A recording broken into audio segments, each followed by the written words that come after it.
really think about it too much. I think the story will be told how it's supposed to be told and be written how it's supposed to be written, but I don't live my life thinking about legacy. What I do off the floor is what means more to me than what I do on the floor.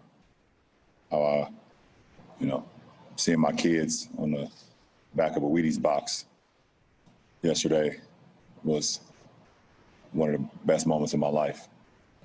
And seeing my mom unveil the box back in my hometown of Akron, Ohio yesterday was some of the best news, videos, and pictures that I've ever seen, that I could ever get.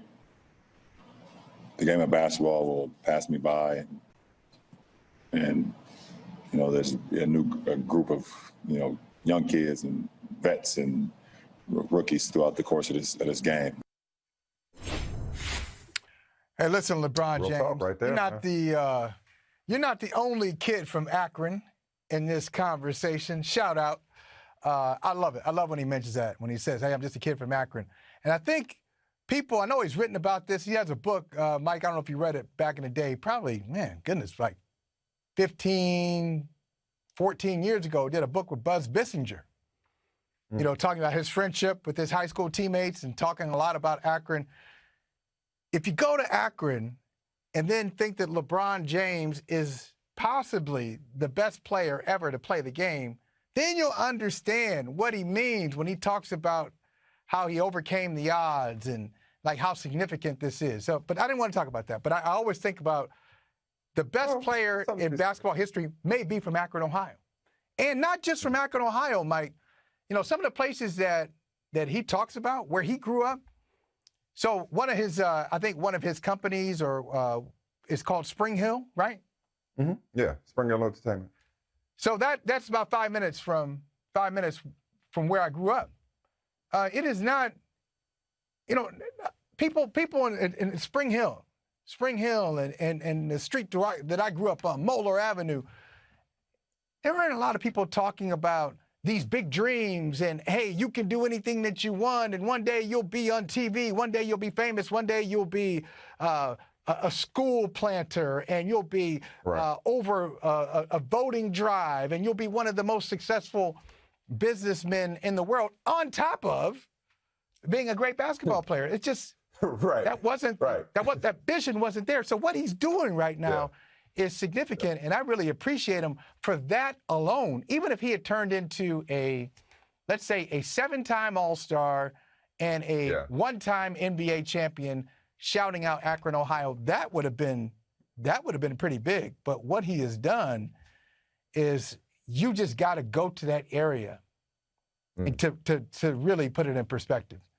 So I appreciate that part of LeBron. And you're sitting there nodding. No, I feel you. I feel like every day lately, I think a lot of it's got to do with our relationship, how we see things at this point in our lives. I mean, we talked a lot. All right, tangent time. There's a segment. Tangent time. We talked a lot when we were first starting this show about this journey for the two of us. And it's been 20 years in the making, and we wanted to do something together. Back when I was at the Globe and you were at the Globe, and when I was at ESPN and you were still in Boston, and I had opportunities to start to develop programming, and so.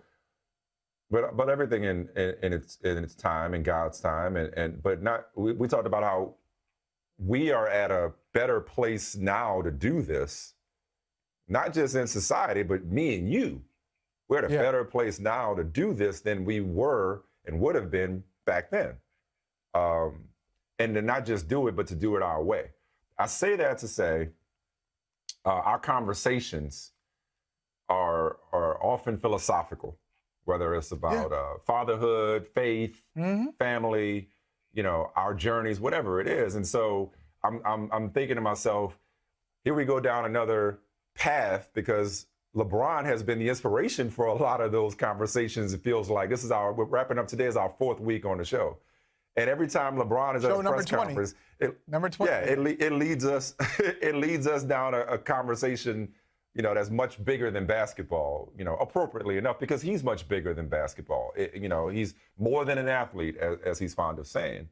And so, yeah, I'm with you 100%. I mean, whether, take out Akron and insert New Orleans, or any city USA, for a kid to have come from the struggle that he came from, and to do what he's done on the court and off the court. I mean, I appreciated Isaiah Thomas's tweet. Isaiah Thomas put out a tweet, I think it was yesterday. Do we have it? Saying that he was the best and most complete basketball player that he has ever seen on and off the floor. There it is. On and off the floor. Best and most, quote-unquote, complete. Now, we can certainly debate that, but then he says on and off the floor. Yeah. Now, somebody like, Kareem Abdul-Jabbar or even Bill Russell, or in his own way, Michael Jordan might want to debate that, but we shouldn't reduce that to a debate. Let's just talk about the off the floor part, because on the floor can be subjective. Because even though LeBron may have on the floor is subjective. It is. Yeah, it is. It just flat out on the floor. Right. Yeah, it is. I mean, because people it's my opinion. And I say the reason I say can be is because your numbers and your accomplishments. There's no arguing that. There's no arguing the number of championships. There's no arguing the number of finals MVPs. There's no arguing the number of points, rebounds, assists, and blocks and steals that he ultimately finishes with, all NBA. But even some of those accolades are inherently subjective. Exactly. Voting. He might have more MVPs. But I guess what I'm saying is when you start to get in a GOAT conversation, I can take his numbers and I can manipulate them to fit my narrative. You can take Jordan's numbers and manipulate them to fit your narrative, and so on and so forth. What I am saying, though, is that having kids from the I Promise school on a Wheaties box, pouring into your community, empowering and encouraging people to vote, those things are ironclad. That's ironclad. Like, yeah. I know LeBron's a big movie guy. I know he likes Gladiator, and there's a scene in Gladiator where Maximus is leading, his army against the forces of Germania, and Russell Crowe's Maximus says, "What we do in life echoes throughout eternity." I know LeBron is fond of that line, and what he's doing with his life and with the lives of others will echo throughout eternity. That is a legacy, and an on the floor legacy is, again, subjective. It's a matter of opinion. People can write the story however they want and rank it however they want. His legacy as a man, as a father, as a husband, as a citizen, as a philanthropist, as an entrepreneur, that's his and his alone, and you can't touch it. Yeah, it's great, Mike. I love what some of those points you just made about him. And one of the things that stands out about LeBron James to me is part of his story growing up. So he has mentioned that, he grew up, not only did he grow up without his father, he also grew up at a time, I know his mother was there raising him, but he lived with other people too. And by the time, the stat is crazy. I think by the time he was in the 3rd or 4th grade, he had missed an incredible amount of school, like school time. It's just, I'll get the number before the show is over, or somebody can Google it. It's a New York Times article from a few years ago. It will blow your mind. But that's not the point. The point is, there are so many kids like that who are dismissed. They're given up. They're either given up on by the system. Sometimes they're given up on by their own families. Sometimes they give up on themselves. So for that part of the story, he was a kid on the margins. So this kid on the margins, and I know it's easy for people to say, well, hey, if I'm LeBron James, I would do this. That's not necessarily true. There are a lot of pitfalls along the way. It didn't have to happen this way. Just because he's 6'8" and talented doesn't mean that he was destined to be here, especially if you see the streets. Talent, yeah. That's right, especially if you see the streets that he grew up a part of, like so many challenges along the way. That's one part of the story that I really like. And the other thing is, you talk about how subjective it is on the court, or it can be subjective, and at times, the numbers speak for themselves.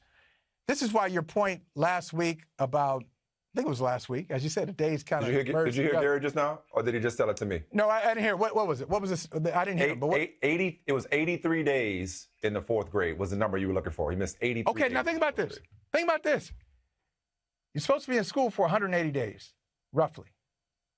180 days. And you miss 83 days in the fourth grade.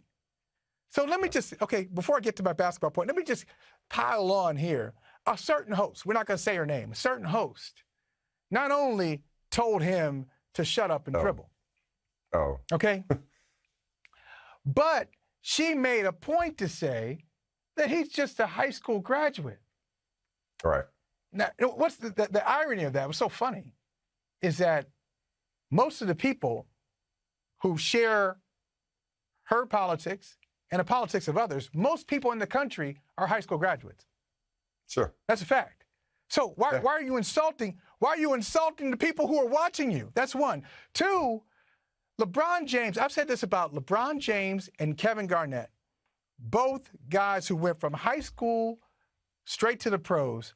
They are two of the most intelligent, worldly, observant people that I've ever interviewed. So it's not like, don't get caught up in, well, where'd you go to school? I can't stand that question. When I meet somebody. Educated and intelligent don't always mean the same thing. If I ever meet you, okay, that'll end the conversation real fast. Well, okay, so where'd you go to school? Now, you don't care about that. What you're trying to do is get a sense of where should I slot you? Right. Should I pay attention to you or not? Okay, are you worthy of this conversation? I think that is meaningless. He's a very intelligent person. But the basketball part I was going to say, Mike, the reason I think it's subjective in some ways, and the reason your analogy of Stevie Wonder Prince with Michael Jordan and LeBron is that it depends on what your focus is. Like, what's important to you? Like, one of the things that stands out about Michael Jordan's stats is 10-time scoring champ. And 10-time scoring champ. That was important to him, to be a 10-time scoring champ. I'm not dismissing it, but that is part of, that tells you, okay, if you start with Michael Jordan, start with the score. He was a scorer. He wanted to be a scorer. I mean, that was his thing. Whereas, and if you look at it, and if you're a little skeptical, I'm listening. Go ahead. All right. Go back to what? No, I just gotta say, you can go back to the Jordan rules, where he says to a teammate, "Man, Phil Jackson's not gonna let me be the scoring champ. He's really trying to switch up this offense. He's not gonna let me score." It doesn't diminish Michael Jordan, but he's a scorer. LeBron James is not a 10-time scoring champ. Could he have been? Absolutely. He can get his whenever he wants. That's not how he plays. That's not really the focus of his game. Now, he'll wind up with a ton of points when he may be the all-time leading scorer before it's all said and done. But it's like, so when we start judging, well, this guy, well, how many scoring titles did LeBron have? Or, you go LeBron versus Jordan. You go LeBron versus Kareem. It's all different based on who that person is. LeBron is the guy who just wants to do a little bit of everything on the court. Well, yeah, he enjoys seeing his friends and teammates, as the case may be as if not more successful than him. He's wired to make the right play.